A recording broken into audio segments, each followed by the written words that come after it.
ஓம் கங்கணமதியே நமக. ஓம் ஸ்ரீ ஜடாமுனீஸ்வர சுவாமியே நமக. ஓம் ஸ்ரீ குருவாயூரப்பனே நமக. அனைவருக்கும் அன்பு வணக்கம். ஜேயுஜி கிரியேஷன்ஸ் வீடியோஸ் பார்க்க உங்கள் அனைவரையும் அன்புடன் அழைக்கின்றேன். இப்பத்தான் நீங்கள் முதல் முறையாக என்னுடைய ஜேயுஜி கிரியேஷன்ஸ் வீடியோஸ் பார்க்கிறீர்கள் என்றால் நீங்கள் உடனே சப்ஸ்கிரைப் செய்து கொள்ளுங்கள். அப்பொழுதுதான் என்னுடைய வீடியோக்கள் உடனுக்குடன் உங்களுக்கு நோட்டிபிகேஷனில் வரும். ஓகே, வாங்க வீடியோவுக்குள் போகலாம். ஏய் அபி, அபி, இப்படி குழாயை திறந்து வச்சுட்டு எங்கே போனே நீ? எவ்வளவு தண்ணீர் வேஸ்டாக கீழே போய் விட்டது பார். நல்ல வேலை, செடிகளுக்கு தண்ணீர் போகிற மாதிரி வாய்க்கால் கட்டி இருப்பதால் தண்ணீர் எல்லாம் செடிகளுக்கு போனது என்றாள் அம்மா அமுதா. இப்படித்தான் செய்கிறாங்க இந்த அபி. நேற்றும் நான் தான் வந்து குழாய் மூடினேன்மா என்றான் மகன் அருண். இல்லம்மா, நேற்று நான் குடிக்க தண்ணீர் பிடித்தேன். வாளியில் தண்ணீர் நிறைவதற்குள் துண்டு எடுக்க மறந்துட்டேன்மா. அதான் நான் போய் துண்டு எடுத்து வந்தேன்மா. இப்ப என் போன் ரிங் ஆகிக்கொண்டே இருந்ததும்மா. அதான் போன் பேச போனேன்மா என்றாள் அபிநயா. நீ துண்டெடுக்கப்போ போன் பேசப்போ யாரும் இங்கே உன்னை வேண்டாம் என்று சொல்லவே இல்லை அபி. ஆனால் குழாயை மூடிட்டு போ, பிறகு நீ வந்து குழாய் திறந்து தண்ணீர் பிடிச்சிக்கோ அபி, ஓகேவா என்றாள் அம்மா அமுதா. நாங்கெல்லாம் சின்ன பெண்ணாக இருக்கும்போது எங்க ஊர்ல தண்ணீர் ஒரு நாள் விட்டு ஒரு நாள் தான் நல்ல தண்ணீர் வரும். தண்ணீர் அடிக்குழாயில் அடித்துதான் ஒரு குடம் தண்ணீர் பிடித்து இடுப்பில் எடுத்துக்கொண்டு வீட்டுக்கு வருவோம். எப்படியும் தண்ணீர் வரும் நாள் என்றால் சுமார் 20 குடம் தண்ணீர் பிடிக்கணும்.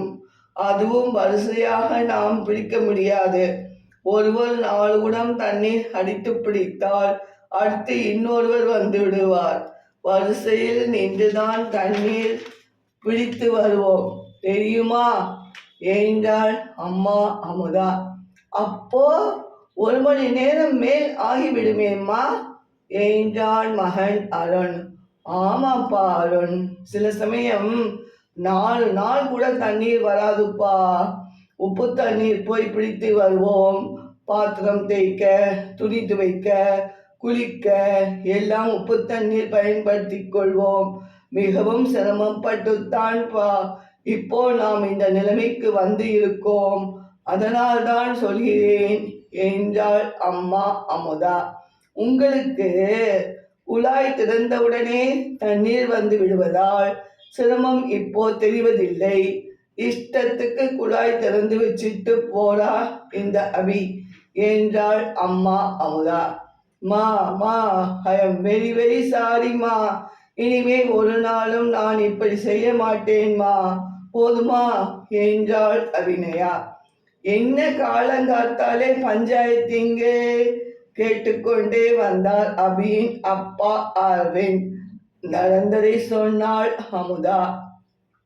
ஆமாம்மா அபி, மனிதர்களுக்கும் கால்நடைகளுக்கும் குடிநீரின் தேவை மிகவும் அவசியம் ஆனது. அதுபோக விவசாயிகளுக்கு நீர்ப்பாசனம், உரம் கரைத்தல் என எல்லாவற்றிற்கும் தண்ணீர் தான் முக்கிய தேவை.